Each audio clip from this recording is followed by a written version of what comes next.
Ішек аурулары асқазан ішек жолдарының қалыпты жұмысын бұзатын аурулар. Оларға ішек инфекциялары, қабыну аурулары, ас қорыту жүйесіндегі басқа да бұзылыстар жатады. Себептері: инфекциялық себептер, бактериялық, вирустық, саңырауқұлақтар және паразиттік инфекциялар. Қоректік себептер: дененің қалыпты жұмыс істеуіне қажетті нутриенттердің жеткіліксіздігі немесе артық болуы. Мысалы, талшықтар, майлар, ақуыздар.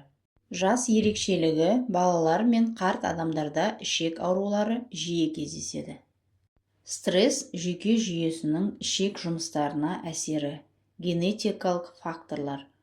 Кейбір ішек аурулары тұқым қуалайды. Мысалы, қабыну аурулар, дұрыс емес өмір салты, темекі шегу, алкоголь тұтыну, дұрыс тамақтанбау.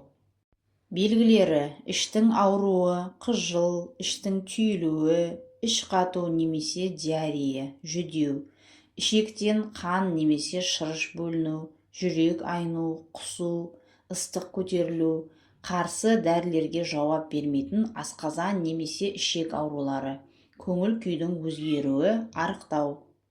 Алдын алу жолдары: дұрыс тамақтану, теңгерімді, талшықтарға бай азық-түлік тұтыну, су ішу режимін сақтау, жеке гигиена, қолды жиі жуу, тамақты дұрыс пісіру, қозғалыс пен жаттығуларды қосу, физикалық белсенділік ішек жұмысының жақсаруына көмектеседі. Стрессті басқару: йога, медитация, релаксация әдістері, темекі мен алкогольден аулақ болу. Емдеу әдістері: медикаментозды емдеу, антибиотиктер, антипаразитарлы дәрілер, ішек микрофлорасын қалпына келтіретін пребиотиктер, қабынуға қарсы дәрілер. Хирургиялық емдеу: кейбір ішек аурулары хирургиялық араласуды қажет етеді. Мысалы, аппендицит, ішек обыры. Дұрыс тамақтану: аурудың түріне байланысты арнайы диеталар. Мысалы, ішек инфекциялары немесе қабыну аурулары үшін арнайы диеталар.